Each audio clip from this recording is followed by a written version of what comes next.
Hi. അല്ല, എന്നാലും ഇത് ആരുടെ മുറിയാ? ദേ ആ ഇരിക്കുന്നതാണ് അനു, എൻ്റെ അനുശ്രീ. അവൾക്ക് ഞാൻ റാണി മാത്രമല്ല, എല്ലാവരും അദൃശ്യ. അബി, നീ എന്താ ഈ സമയത്ത് ഇവിടെ? കണ്ടൂടാത്ത കുട്ടിക്ക് നീ അല്ലാതെ വേറെ ആരെങ്കിലും കത്തെഴുതുവോ? അതിന് നമ്മളൊന്ന് കത്ത് കൊടുക്കാനല്ലോ. ടൂറൊക്കെ അടിപൊളിയായിരുന്നു. അപ്പോൾ ഞാൻ ആ പോയ വഴിയില്ലേ കണ്ട കാഴ്ചകളും കുറേ നല്ല മൊമെന്റ്സ് ഉണ്ടായി. അതൊക്കെ ഒരു ഓഡിയോ നോട്ട്സ് ആക്കി ഇതിൽ സേവ് ചെയ്ത് വെച്ചിട്ടുണ്ട്. നീ ഒന്ന് കേട്ടു നോക്കി.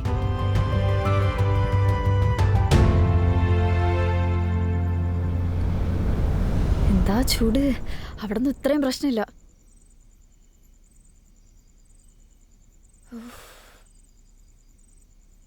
എങ്ങനെയുണ്ട്? നല്ല ചൂടുണ്ട്. അതല്ല, ഞാൻ കൊടുത്ത ഗിഫ്റ്റ് എങ്ങനെയുണ്ടെന്ന്. ഓ അതോ? ആ, അത് കൊള്ളാം. പാവം, ഒരുപാട് ഇഷ്ടമായെന്ന് തോന്നുന്നു. റാണി, എൻ്റെ അമ്മയ്ക്കും കണ്ണൂടാ ഇതുപോലെയാ. പക്ഷേ എൻ്റെ അച്ഛൻ പോകുന്ന എല്ലാ സ്ഥലത്തും അമ്മയും കൊണ്ടുപോകും. ഉത്സവത്തിനും പെരുന്നാളിനും. നമ്മുടെ അച്ഛൻ കാണുന്ന എല്ലാം അതിമനോഹരമായിട്ട് അമ്മയ്ക്ക് പറഞ്ഞു കൊടുക്കുന്നത് ഞാൻ കണ്ടിട്ടുണ്ട്. എൻ്റെ അമ്മയെ അച്ഛനോട് സ്നേഹിക്കുന്ന മറ്റൊരാളില്ല.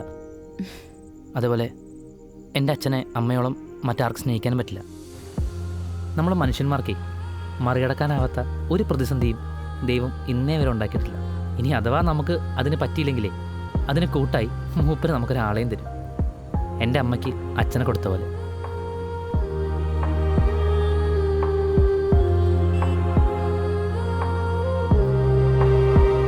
അമ്മയ്ക്ക് അച്ഛനായിരുന്നു എല്ലാം. രാത്രിയും പകലും നക്ഷത്രങ്ങളും അങ്ങനെ എല്ലാം. അമ്മ അമ്മയ്ക്ക് ചുറ്റും തീർത്തൊരു ലോകമുണ്ട്. അച്ഛനും ഞാനും ചേച്ചിയും അടങ്ങുന്നൊരു കൊച്ചു ലോകം. അവിടെ അമ്മയ്ക്ക് ഇരുട്ടുണ്ടായിരുന്നില്ല. എൻ്റെ അച്ഛൻ അമ്മയെ സ്നേഹിച്ചില്ലേ, അതുപോലെ ഇവിടെ സ്നേഹിക്കണമെന്നാണ് എൻ്റെ ആഗ്രഹം. പക്ഷെ പറയാൻ പറ്റണില്ല. അതെന്താ, പേടിയാണോ? പേടിയല്ല, ഇവിടെ മുന്നിൽ വന്ന് നിൽക്കുമ്പോഴേ പഠിച്ചു വെച്ചതൊക്കെ മറന്നു പോകും. നീ ഇപ്പൊ എന്നോട് പറഞ്ഞില്ലേ? ആ, അതുപോലെ സത്യസന്ധമായിട്ട് അവളോട് പോയി പറഞ്ഞാൽ മതി, അവള് സമ്മതിക്കും. ഇനിയിപ്പോൾ അതിൻ്റെ ആവശ്യമില്ല. എന്താ? അവൾ കേൾക്കുന്ന റെക്കോർഡിങ്സ് അല്ലേ, അതിൻ്റെ ഏറ്റവും ലാസ്റ്റ് ഉള്ളത് എനിക്ക് അവളോട് പറയാനുള്ള പ്രപ്പോസലാണ്. എടാ, നിങ്ങൾ ഈ പാട്ടൊക്കെ ഇട്ടാണല്ലേ ഡാൻസ് കളിച്ചേ? ആ അതെ. ഷോ, ഇതൊക്കെ കേട്ടിട്ട് കാണാൻ കൊതിയാവുന്നു.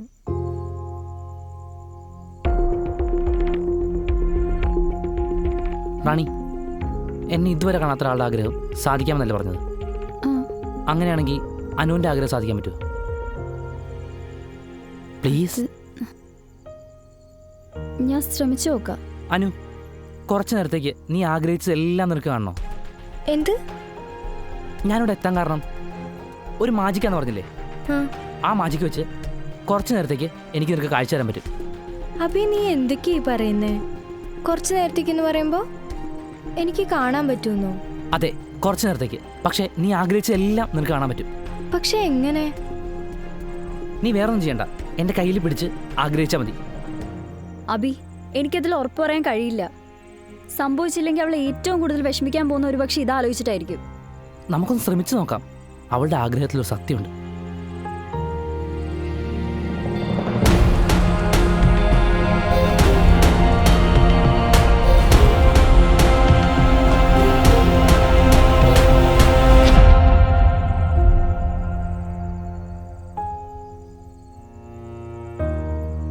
അനു, എന്തുറ്റി?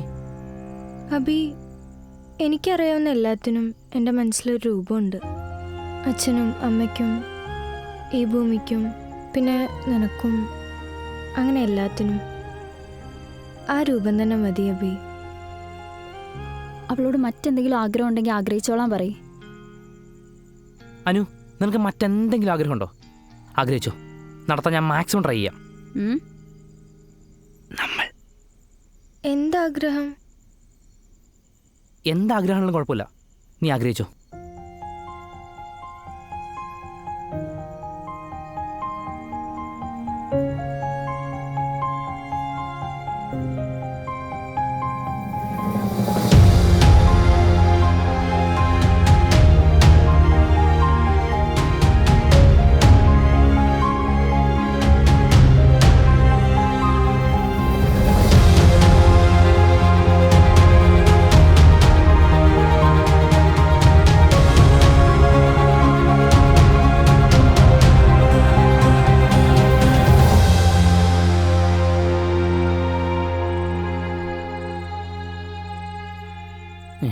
പിന്നെ ഇവിടെ തന്നെയാ. പിന്നെ എന്നാ റാണിച്ചിരിക്കണേ? അനു, നീ ആഗ്രഹിച്ചില്ലേ? ആഗ്രഹിച്ചു, നന്നായി പ്രാർത്ഥിക്കുകയും ചെയ്തു. നീ എന്താ ആഗ്രഹിച്ചത്?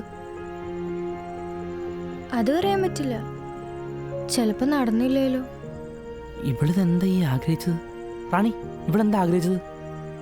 അത് സമയമാവുമ്പോ അവൾ തന്നെ നിന്നോട് പറയും. ഏതായാലും നിന്റെ ആഗ്രഹത്തിന്റെ സമയം കഴിയാറായി. അതിനു മുമ്പ് നീ നിനക്ക് പറയാനുള്ളത് അവളോട് പറയും. അപ്പൊ അവളുടെ ആഗ്രഹം നീ അറിയും. എന്തായാലും എൻ്റെ ഇവിടുത്തെ സമയം കഴിഞ്ഞു. മറ്റൊരു വസ്തുവിൽ ഞാൻ ഉണ്ടാവും. ആരെങ്കിലും രക്താഭിഷേകത്തിലൂടെ എന്നെ സ്വാഗതം ചെയ്യുന്നത് വരെ. അയ്യോ, അപ്പൊ റാണി പോവാണോ? ഇവളെന്താ ആഗ്രഹിച്ചു? പൊക്കൂടെ? അതെന്തായാലും നീ അറിയും. ഇനിയും നിന്നെ കാണാൻ ഞാൻ പ്രാർത്ഥിക്കാം.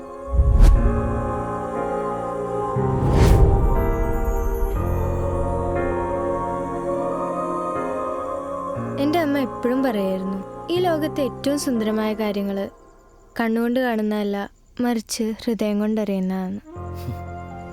ഒരുപക്ഷെ ഞാൻ ഹൃദയം കൊണ്ടറിയുന്ന മൊമെന്റ്സിൽ ഏറ്റവും അടിപൊളി ഇതായിരുന്നിരിക്കണം. കേട്ട എല്ലാ വോയിസ് നോട്ട്സും എനിക്ക് എൻ്റെ കണ്ണുകൊണ്ട് നേരിട്ട് കണ്ട പോലെ തോന്നി. താങ്ക്സ് അബി, കുറേ താങ്ക്സ്. അനു, ഞാൻ തന്ന ഗിഫ്റ്റ് നിനക്ക് ഒരുപാട് ഇഷ്ടമായോ? ഒരുപാട്. എനിക്കെൻ്റെ ജീവിതത്തിൽ കിട്ടിയ ഏറ്റവും വലിയ ഗിഫ്റ്റ്. അനു, ഇതിങ്ങനെയാണ് പറയേണ്ടത് എനിക്ക് അറിഞ്ഞൂടാ. പക്ഷേ ജീവിതകാലം മുഴുവൻ എൻ്റെ കയ്യിൽ നിൻ്റെ കൈ ചേർത്ത് വെക്കണം എനിക്ക് ആഗ്രഹമുണ്ട്. എനിക്കിനെ അത്രയ്ക്ക് ഇഷ്ടമാണ്. I love you. നിനക്കിപ്പോൾ ഞാൻ പറഞ്ഞ ഇഷ്ടമായില്ലെങ്കിൽ ഈ റെക്കോർഡിങ്സിൻ്റെ ഏറ്റവും അവസാനം നന്നായിട്ട് ഞാൻ പ്രപ്പോസ് ചെയ്തിട്ടുണ്ട്. അതിൽ ഞാൻ കുറച്ചുകൂടി നന്നായിട്ട് പറഞ്ഞിട്ടുണ്ട്. എടാ, കൈ വേനിക്കുന്നു. സോറി. നിനക്ക് ഞാൻ പണ്ട് ഒരു ഗിഫ്റ്റ് തന്ന ഓർമ്മയുണ്ടോ? അന്ന് അതിൻ്റെ കൂടെ മറ്റൊരു ഗിഫ്റ്റ് കൂടെ ഉണ്ടായിരുന്നു. എനിക്ക് പറയാനുള്ള എല്ലാം എഴുതിയൊരു കത്ത്. പക്ഷേ ഞാൻ എൻ്റെ മനസ്സിൽ പോലും വിചാരിക്കാത്ത ഒരു പ്രതികരണമായിരുന്നു നിൻ്റെ ഭാഗത്തു നിന്നും വന്നത്. സമ്മാനം വാങ്ങി ഒന്നും മിണ്ടാതെ നീ അവിടെ നിന്നും പോയി. അർഹിക്കാത്തത് അവ ആഗ്രഹിച്ചത് എന്നുള്ള എൻ്റെ പേടി പിന്നീട് ഒരിക്കലും അങ്ങനെ ഒന്നും ചെയ്യാൻ എന്നെ സമ്മതിച്ചില്ല.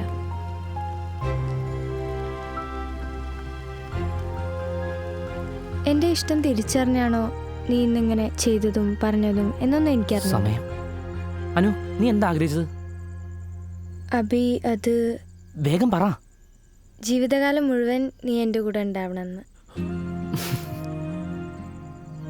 ജീവിതകാലം മുഴുവൻ ഉണ്ടാവുമെന്ന് എനിക്കറിയില്ല, പക്ഷെ 24 മിനിറ്റ് എന്തായാലും ഞാനിവിടെ ഉണ്ടാവും. എന്ത്? അന്ന് നീ പറയാൻ ആഗ്രഹിച്ചതെല്ലാം കേൾക്കാനായിട്ടേ ഒരു 24 മിനിറ്റ് ഞാനിവിടെ ഉണ്ടാവുമെന്ന്. ശരിക്കും? ശരിക്കും പറ, കേക്കട്ടെ.